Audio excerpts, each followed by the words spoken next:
All right, we are live. Welcome everybody to my virtual book tour. I hope you are doing well and staying connected and staying healthy and safe.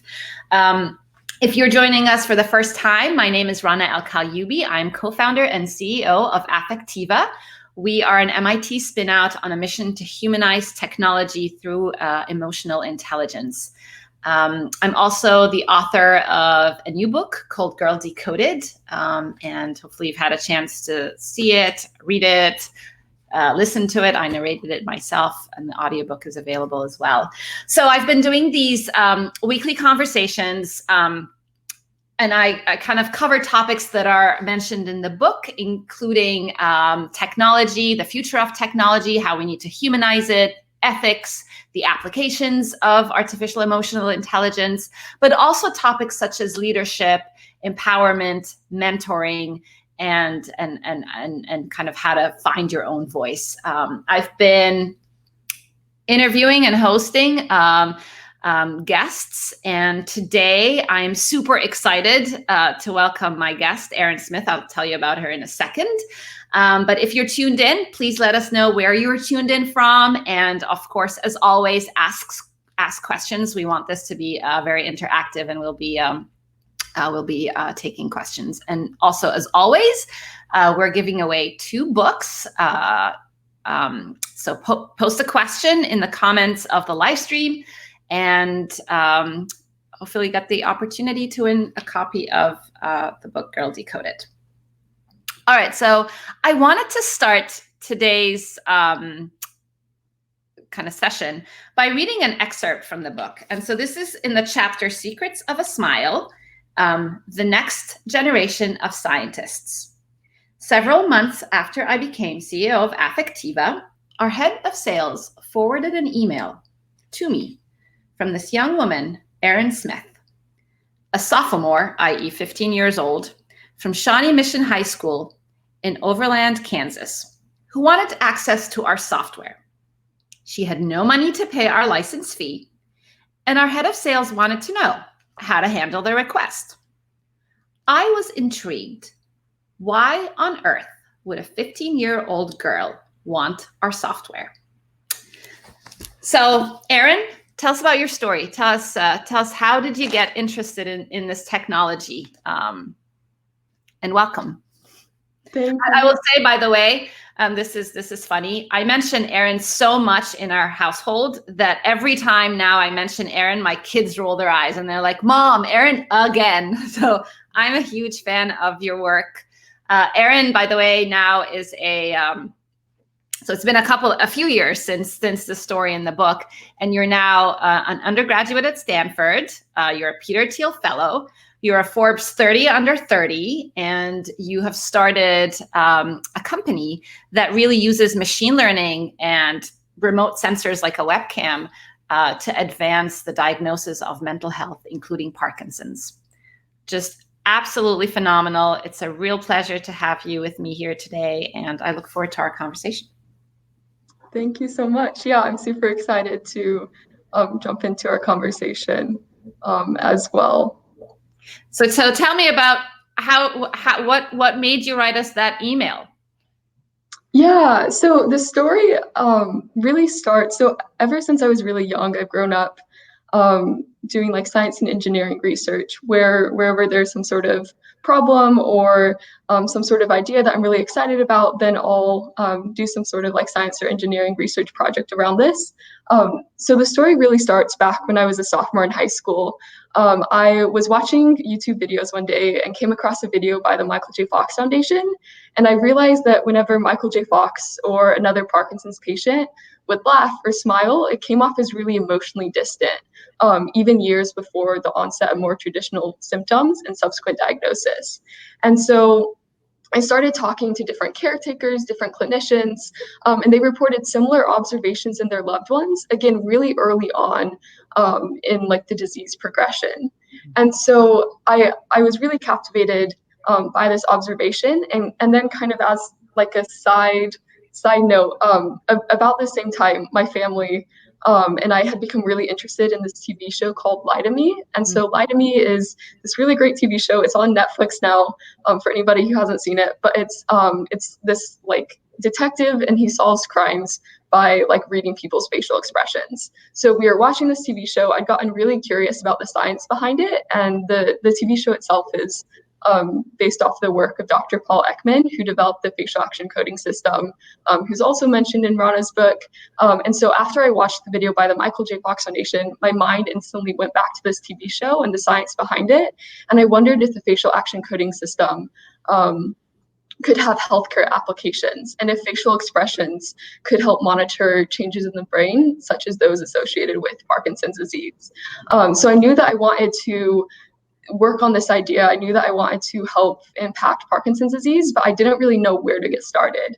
I was able to get in touch with a local group of Parkinson's patients, and I had like patients who were really excited about the idea, who wanted to help with like an initial early pilot study. And so I was trying to figure out, how am I going to make this work? How am I going to make this possible? And I was again on YouTube one night, and I came across Rana's TED Talk. And I was like, this is it. This is the missing piece for this idea, for this research. So I sent an email, like just a random email to Effectiva, not really thinking that I'd get a response or anything. And then a few days later, I got a response, and they were like really excited and really pivotal in terms of launching the early pilot study, which then made it possible to continue the research and develop it to what it is today. So I have to say, like, because I really remember the day when we received your email, and I remember our head of sales saying, you know, she's not going to pay us any license fee. So what do we do? Should we just like say sorry?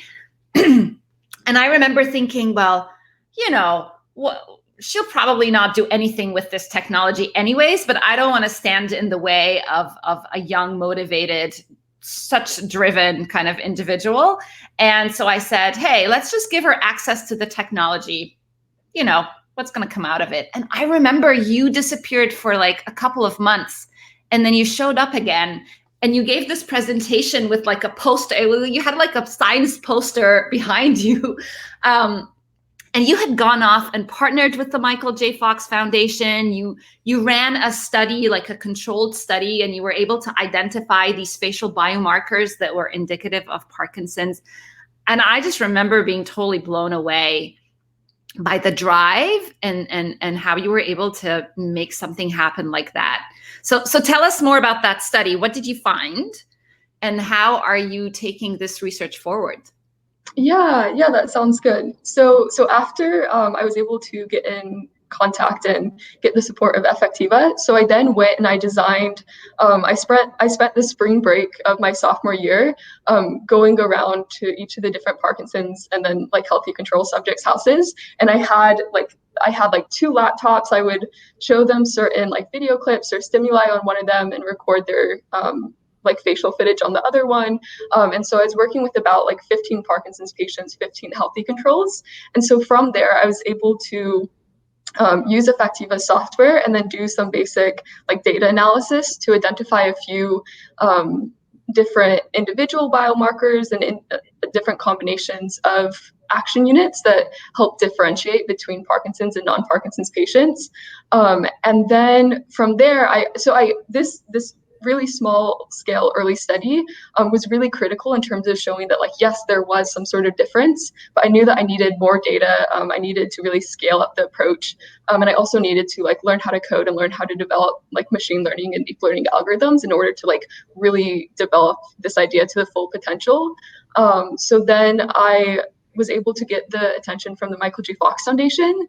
And they have this like online trial finder, which is essentially this online platform where they're able to run different online studies and really large scale like experimentations. So I was able to work with them and continue working with Effectiva, and then develop 2 different like online pilot studies where I was able to work with like more than 500 different Parkinson's patients and really develop the initial version of this technology and develop different like machine learning and deep learning algorithms that were able to look not only at like, can we identify different Parkinson's patients, but then also can we monitor progression, and can we like identify different like stages of severity and subtypes and look at kind of more of the exploratory elements. And so those two initial pilot studies were able to have like really interesting and promising results. And then I was able to continue working with the Michael J. Fox Foundation and Stanford Medical School to develop the technology further. And then it's currently going through clinical trials at Stanford Med School. And so we've expanded it out, not only looking at Parkinson's disease patients, but then we also have patients with diseases that are commonly misidentified for Parkinson's, a few Alzheimer's disease patients, and then we also have a set of patients that we're able to monitor longitudinally who haven't been diagnosed with any of these conditions yet, but they are at risk according to like different clinical profiles. So this work is innovative in a number of ways for the healthcare industry. First, it is remote monitoring, right? You can do this at home. You can monitor these signals at home just using any device you have that has a webcam, right? That has a camera on it. So I want you to kind of comment on that. The second piece of why this is like so powerful, it's longitudinal data, right? It's not just data that you collect when you go into a doctor's office. You can collect that longitudinally every day and provide like a real holistic picture of a patient's progression. So can you comment on, what's how are you bringing these two elements together to fruition? Yeah, absolutely. So I can kind of touch on, I think there's three main areas and like applications that I think I'm most excited about this technology, and that I think like effective computing will have the largest impact in healthcare in these three different ways. So the first one, as you mentioned, is being able to monitor different health conditions remotely. So I think something that really struck me was, if you think about how much time people spend in the doctor's office, they may only be going to see their neurologist or their primary care physician like once or twice a year, and there's so much in between time that's just not being captured. So I'm really excited about the use of technology to help bridge this gap between clinic and between home. And I think we're seeing like now more than ever with the like widespread adoption of telemedicine that this future, we're just rapidly accelerating towards it. So I'm really excited about like the telemedicine applications and the possibilities for remote monitoring. Another area that I'm really excited about is kind of in more like the precision medicine arena, where I think like if you just take, for example, if you take like the DSM criteria for depression, and you do like a different analysis of all the different ways that somebody can experience depression, it's like there's over 1,000 different types of depression just using the clinical criteria. And this is the same for Parkinson's disease, for so many other neurological mental health conditions. Wow. Yeah. Yes, autism, absolutely. Yeah. And so we have these diseases that we're lumping as like one condition that are really a ton of different conditions. And so I'm excited about, can we use like facial and voice analysis and these other digital phenotyping technology to help identify subtypes that will help us optimize treatment. And then the third thing that I'm really excited about is really this larger shift in healthcare of our current very reactive model to be able to have a more preventative model and predict like risk profiles, and ultimately like live in a world where we don't have to have any diagnoses, because we're able to have really comprehensive risk profiles and then have like validated preventative strategies. So I think those are three things that I've been thinking a lot about, and I'm excited to see the technology impact healthcare. I'm going to highlight one comment that just came in from Claudia. Pretty amazing story and ongoing research. Never underestimate the interests and abilities of young girls. Congrats, Erin. Can't wait to learn what you achieve. That's awesome. I agree. All right. So you did this pilot. The results looked really interesting. And then you kind of were at a crossroads, because I remember having several conversations with you. You wanted to start a company, but you had also just graduated high school, so you were considering going to university. So tell us about kind of how you thought through that and where you landed. Yeah. So I definitely remember all of those different conversations, and I feel like throughout the entire process, like hearing your like thoughts and your advice was really important and helped me at these different crossroads. So basically, I started the research my sophomore year I launched the online studies with the Michael J. Fox Foundation junior and senior year. And then what happened was I started presenting my research findings at different like international research competitions and symposiums. And I started to get a lot of interest from different clinicians, different like pharmaceutical companies, and just all these people who are really excited about the more like commercial applications of it. And also during my senior year of high school, I was basically like, I was still going to school, but I basically all of my free time was just spent like coding. Like I would be listening to a physics lecture and just like coding and like training my algorithms. And it was just this constant state where I started to recognize that I wasn't fully present in school anymore. And it was hard to justify the time that I was spending inside the classroom when like the best kind of learning for me was what was happening outside of the classroom and what was happening working on this technology, launching these studies, working with patients. And so about the same time that I was having a lot of this like cognitive dissonance, thinking about what my future was going to look like, I was reached out to by the people who run the Teal Fellowship. So this is a program where young people are paid money to pause out of college and work on research or a company full time. And so I was able to they reached out to me and invited me to come out to the finalist weekend. And that was a really eye-opening experience, seeing these other young people who had ideas that they were really passionate about, that they were able to work full time on. And so I was offered the fellowship and I decided to take it. And so I ended up taking a year doing the fellowship before I started at Stanford. And for me, that time was invaluable because I realized that if I would have gone straight into college, I would have been living in this kind of like distracted, like half in school, half working on this project. And I knew that like I wouldn't be giving the technology the time and attention it needed. So I spent that year just like completely heads down, working on getting the technology ready for clinical trials. And then I started clinical trials. At this point, it's a little bit more hands off from me for the next like 2 to 3 years. And then I was able to start university this past year, and it's been like a really great transition so far. That is amazing. Yeah, it's just like, it's incredible that you were able to take it to a point where it is being deployed in a clinical trial. How, tell us more about the trial. How many patients are enrolled and what's the hypothesis? Yeah, for sure. So the clinical trials themselves, we have about 300 different patients. And so we have a few different like cohorts and populations that make up our patients. So we have a group of Parkinson's patients that are all different stages. And then we have a few different atypical Parkinsonism patients, which are like a series of diseases commonly misidentified. Then we have a few Alzheimer's disease patients. We have a series of healthy control patients. And then we have this small cohort of patients who haven't yet developed Parkinson's disease or atypical Parkinsonism disorders, but they're really high risk profiles. And so what's really interesting is we're able to, with all like 300 of these patients, we're able to collect, we have a series of different like facial tests, and we're able to collect their facial responses, but then we also have such robust clinical profiles for them. We're able to have like brain imaging, really comprehensive like progression and severity scores, lots of different metrics across different like depression, anxiety, different like non-motor symptoms as well.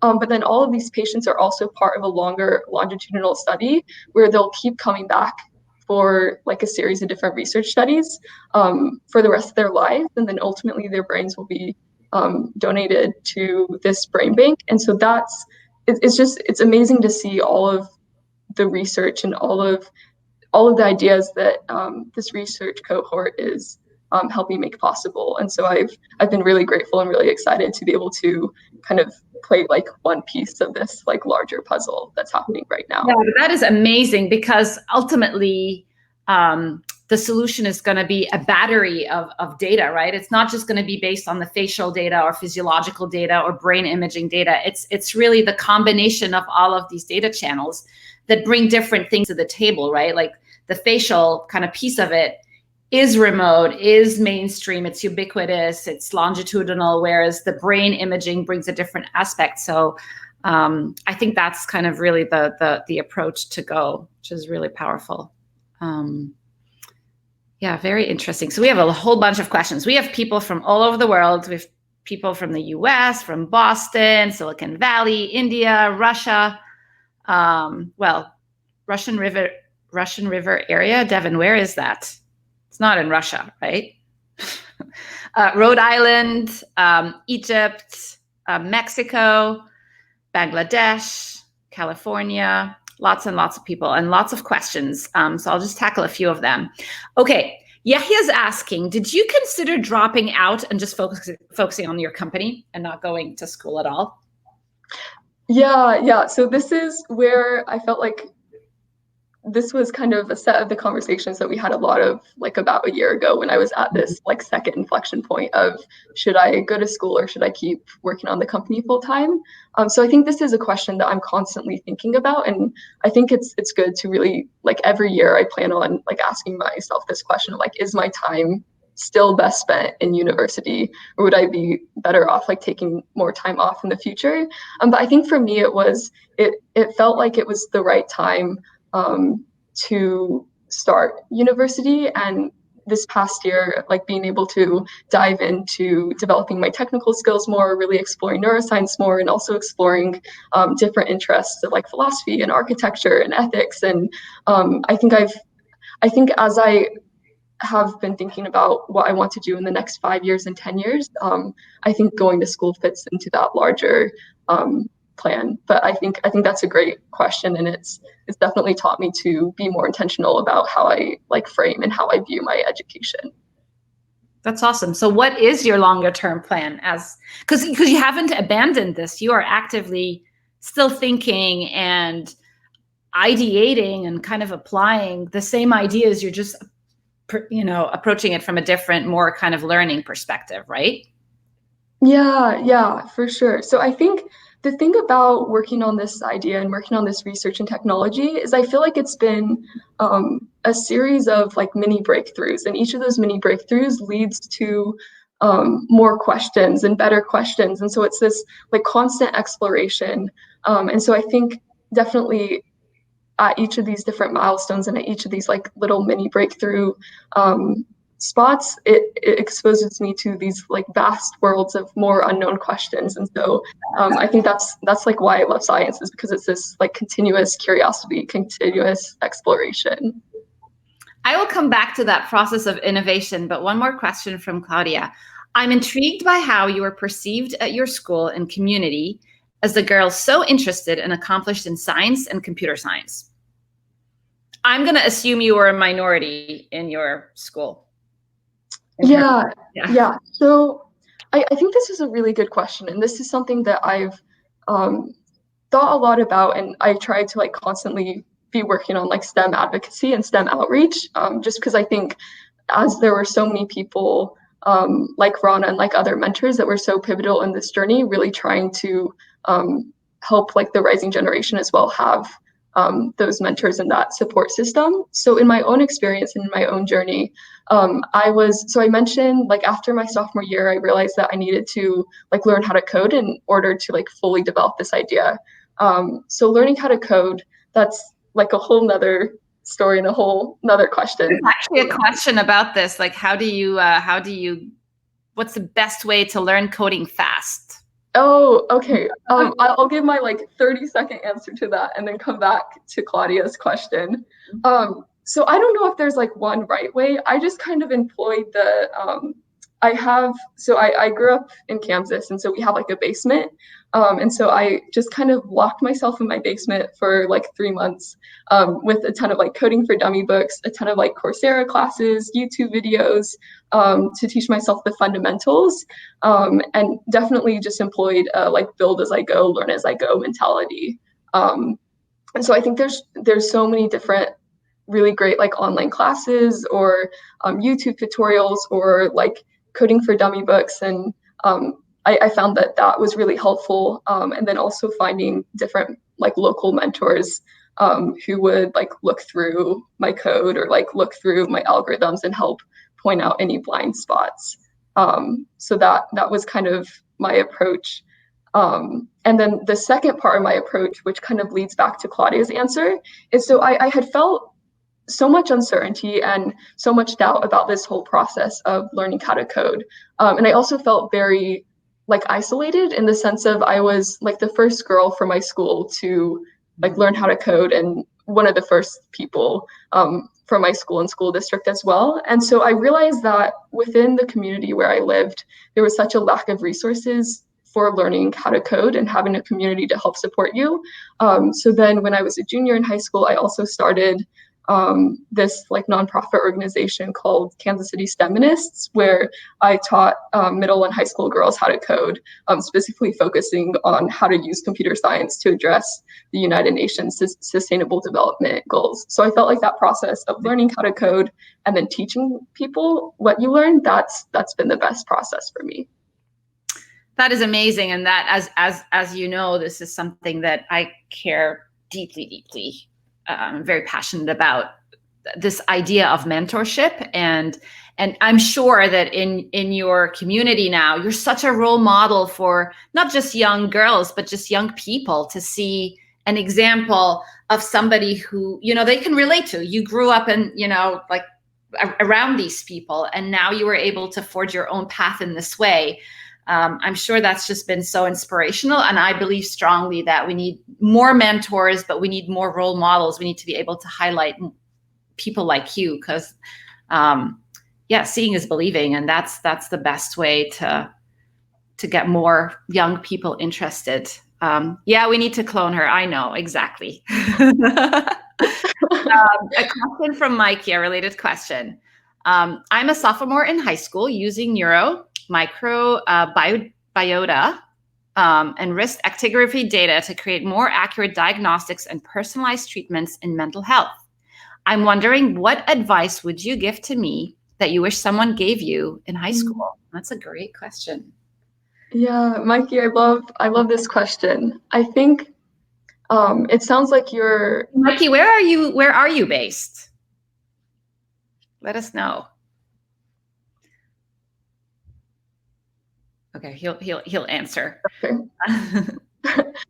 So I think that it sounds like you're like working on problems and working on ideas that you're like really excited and really passionate about. And I think that that's such a key element. I think one piece of advice though that I wish that like if I could go back and tell my younger self that I would tell her is really focusing on, I think so often one of the largest things that like holds me back and holds I think so many people back is just having a lot of like self-doubt, or also like seeing this huge like problem, this huge idea, this huge like challenge in front of you and being like there's no possible way. So we kind of get like paralyzed before we start moving. So I think for me, the one piece of advice that I'd give you and that I'd give every other like young person is to not be afraid to take that first step forward. And if you just continuously take one step forward, and then that will lead to the next one, and then you'll be able to start tackling and progressing towards these ideas that you're working on.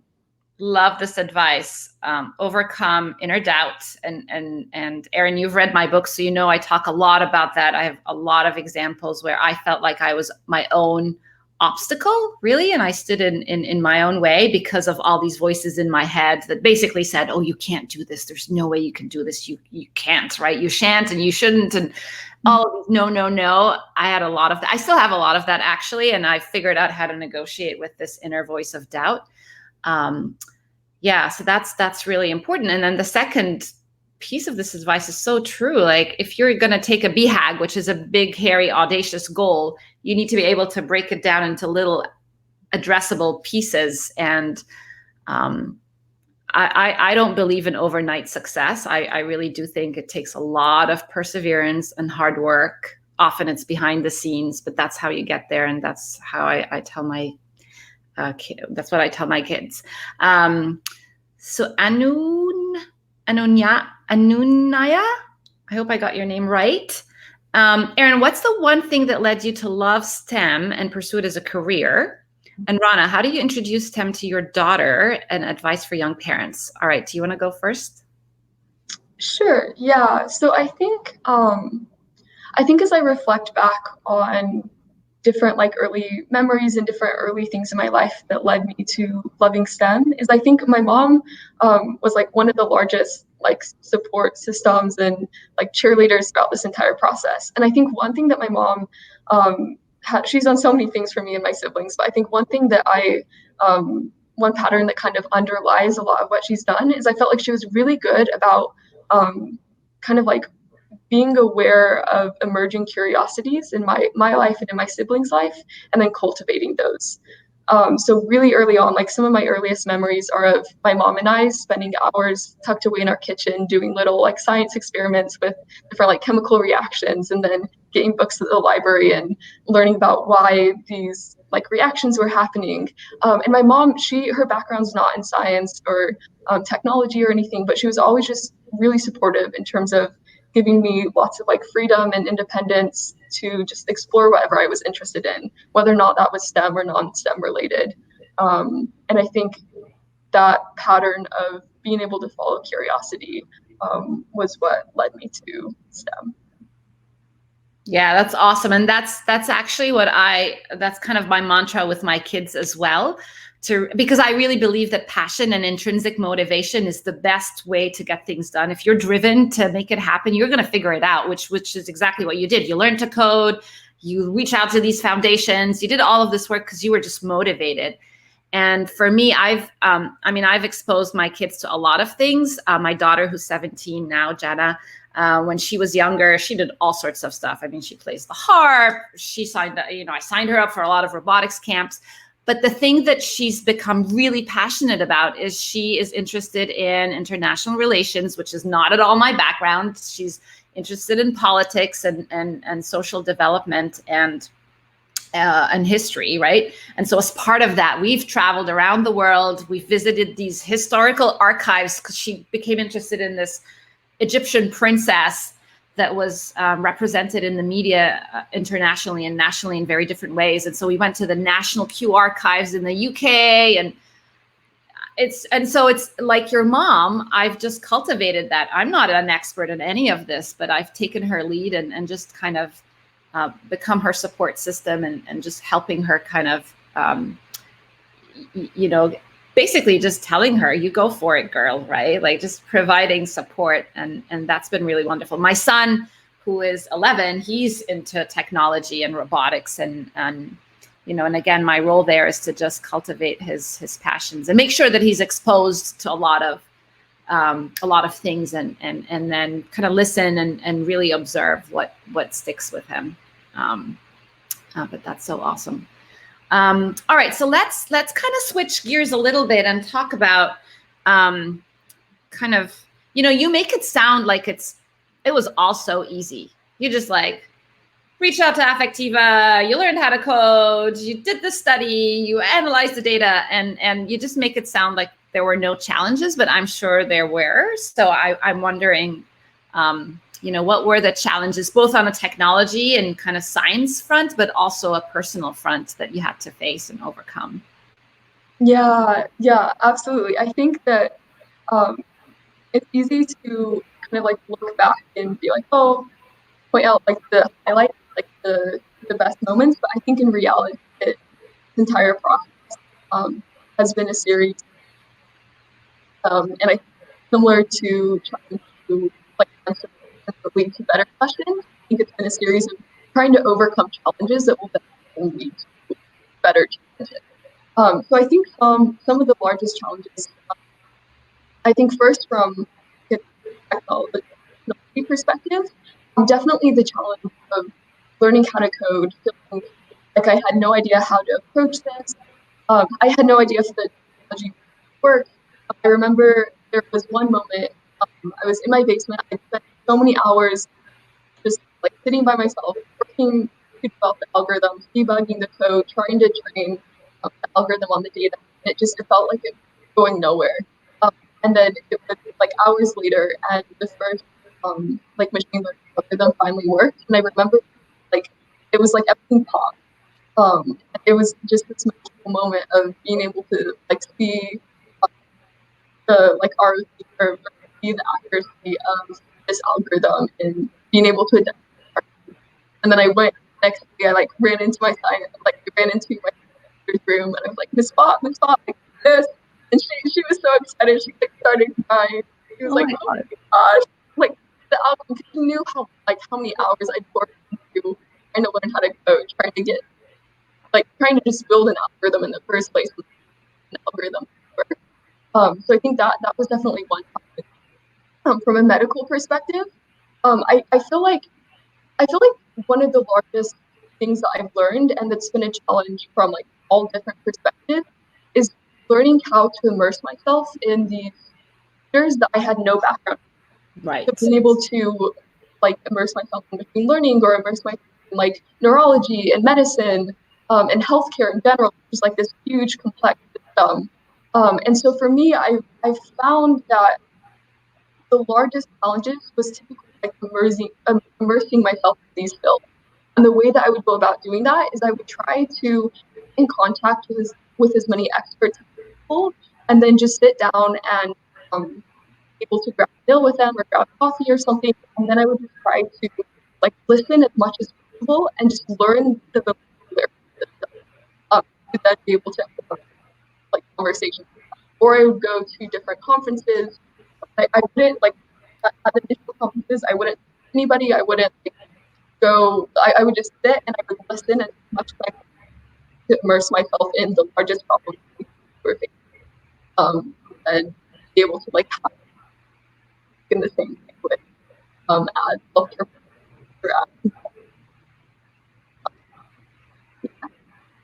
as One of the I often get asked like what's the best way to kind of get into the field of machine learning and AI, and I think it's a two-pronged answer, very similar to what you're sharing. One is, there's so much material and content that's available online, right? Coursera, YouTube videos, all of that content. You can actually get started pretty easily if you have the motivation and the grit to persevere through all of these challenges. But the second, I think, equally important thing to do is to immerse yourself in the community, right? Like attend meetups, sign up to go to conferences, network with people, get to know who these people are in that space, because that's kind of, it opens doors and it leads to even more kind of conversations and discussions and ideas. So I think that's like really, really important. So you've read the book, Erin. What were your thoughts and what resonated with you? Yeah. So I absolutely loved reading the book, and I know that it's a book that I'll continue to come back to again and again as I'm going through and I'm navigating life. I felt like the things that really stood out to me was it felt like I was just being able to have a conversation with you and just being able to listen to all these stories and all these details of life. Like I was just having a cup of like afternoon tea and just like listening to you tell me stories about your life. And I loved how like raw and honest you were about your experience. Not only about your experience developing the technology, but also more so like the personal journey that you went through to get to that point. And um, it just resonated so much in terms of the different moments of like self-doubt that you had and how you've like trained yourself to overcome these. And so I just felt, I don't know, I just felt very like grateful reading the book, because I felt like it was like, this is the book, like I think similar to Mikey when he was like, what advice would you give your sophomore self? If I could be like, what book would I give my sophomore self, or what book would I want to give like sophomore students all around the world, or young girls all around the world? Like, this is the book. So after I read it, I've like started gifting it to all my friends and family and things like that. So it's just, I don't know, it's one of those books, and I love reading. I like was raised, I think like basically as soon as I was born, my mom started reading to me, and I love books. But I think this is just one book that is like a hidden treasure, and is something that I'll continue to come back to throughout my life. So. Thank you. I wrote the book with the hopes that it will inspire people and motivate people to kind of forge their own path. So it just really warms my heart to know that it has affected you in that way, and that you're spreading that around. So thank you. Eric Cohen, who I know is a huge fan of you. Erin has an amazing ability to learn, process, and recombine information in a way that puts her on the edge of innovative thinking. Really amazing to watch. I agree. And I really do believe that innovation sits at the intersection of disciplines, right? And you've been You come to it as a novice, which is actually amazing because you don't have all of these preconceptions of how the world should really be. And I really believe this is why diversity is important in how we design and develop and deploy new technologies, including AI. And it's why I'm extremely passionate about kind of paying it forward and mentoring at Affectiva. So if you know us, you would know that we have an internship program that we run every year. Amazing interns. They all have very similar profiles and ambitions like Erin does. And it's been amazing to be part of their journeys. This year, because of COVID, we've had to pivot to a virtual summer training program, which we're about to kick off early July. And the idea is to bring, it's going to be, the good thing about it being virtual is that we can make it broader. And the idea is to bring in young people who are interested in solving real world problems with technology, including telehealth. And we're going to spend a few weeks kind of onboarding them. And then we're going to end with a couple of weeks of a make-a-thon, we're calling it, where they're going to ideate and come together and solve problems. So we'll see how that pans out. But I'm so excited that we're able to make this and hopefully inspire even more young people. Jamal's asking, are these live videos on every day? I wish, Jamal. I do these on Wednesdays. I did have an exception yesterday. I hosted an executive vice president from Cambridge Consultants, Duncan Smith. And we actually talked a lot about these topics as well, like how to bring emotion AI into our everyday products and services in a way that is really personalized. And I believe technology like the ones Affectiva is building is going to be at the core of personalized, especially medicine and healthcare. All right, so before I share who the winners of the book giveaway is, we have two winners today. What are your parting thoughts, Erin? Like advice to give to some of our listeners today?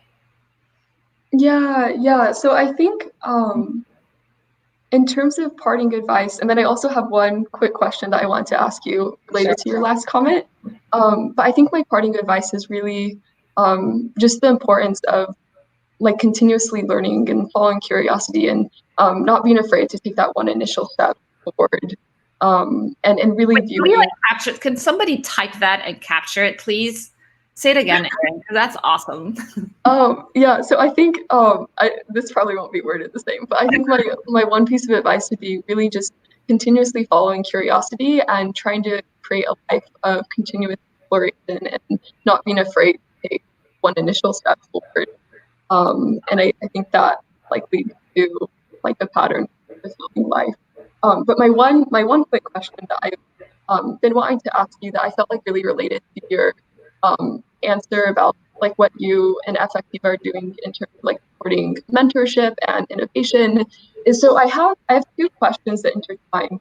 So the first was, one thing that really stood out to me from your book is when you're at Cambridge, and so you're like a computer scientist, you're working on your PhD, but you're also like sneaking and going to the psychology department, and you're like immersing yourself in like autism research and disciplines completely outside of like your immediate area study. So I'm really interested how, like back then during your days at Cambridge, how you were able to kind of like navigate and continuously expose yourself to these different sectors and immerse yourself in these different sectors. And then intertwined with that is like today, as you're running Affectiva, like obviously as a company, Affectiva is very like continuously very focused on like your current products and your like your current market areas, but I'm wondering how you as a company have been able to like paradoxically be like hyper focused while also continuously using two different ideas, different application areas, and being able to operate at it like confluence of different areas, like, you know. Yeah, these are like two really awesome questions. I'll start with the Cambridge one, and I'll go back to this. My belief is that innovation happens at the intersection of disciplines, and you got to be willing to step outside of your comfort zone, whatever your comfort zone is, and explore. For me, that was kind of immersing myself, as you said, in the autism community. I was so lucky to meet the head of the Autism Research Center there, Professor Simon Baring-Cohen. And he was very generous because at the time he was building this amazing database for autistic kids. He had spent like years and millions of dollars building this data set. And I said, I'm looking for data to train my algorithm. And he was like, sure, take it. And that inspired also the project that brought me over to MIT, which was building Google Glass-like devices for autistic kids. So I think without that connection, really informed and changed the direction of my research. So I would encourage people to really kind of explore disciplines outside of theirs, because this is how you'll get new ideas. And it happened all over again at MIT. I was busy with my autism work, and twice a year at the Media Lab, we would invite all of these industry sponsors, and they would take a look at our technology and say, oh, have you thought about using it for cars? Or did you think about using it like for customer experience research? And that provided the impetus for starting Affectiva. And so you gotta have this open, I like to liken it to like having antennas. Like, it's important to be focused, but also have your antennas up and engage yourself in conversations that maybe are not what you expect. At Affectiva, we are kind of blessed that we are developing a core technology, and we've coined and created this emotion AI market category. Really, we're category leaders.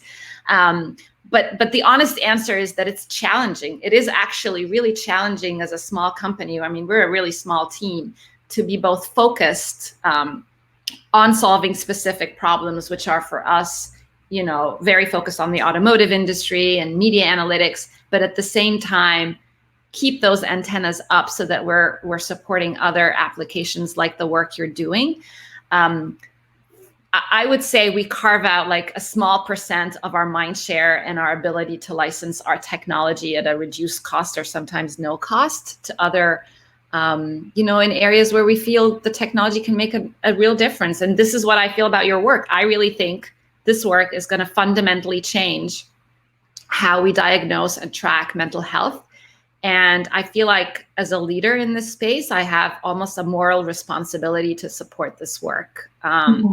So I even though it may not translate to revenue for Affectiva, I feel like from a social impact, I will continue to do that. And, we support your work, we support Brain Power's work, and they're focused on autism and other applications in the mental space. So hopefully we'll be able to continue to do that. But it's not easy for sure. These are great questions. All right, so let me share who our winners are today. Jackie Trang and Audrey Pei. Congratulations. If you read the book, please share what resonates with you. I love hearing from everybody around the book and other related topics. Thank you, Erin. This was phenomenal. I continue to be just like wowed by the work you do, and I'm so kind of humbled to be part of your journey, and I can't wait to see what you'll do next. I'll bring you back on to give us an update on your work. But thank you. Thank you so much, and thank you for everything that you continue to do. All right, bye everybody. Have a great rest of your week. Thank you for tuning in.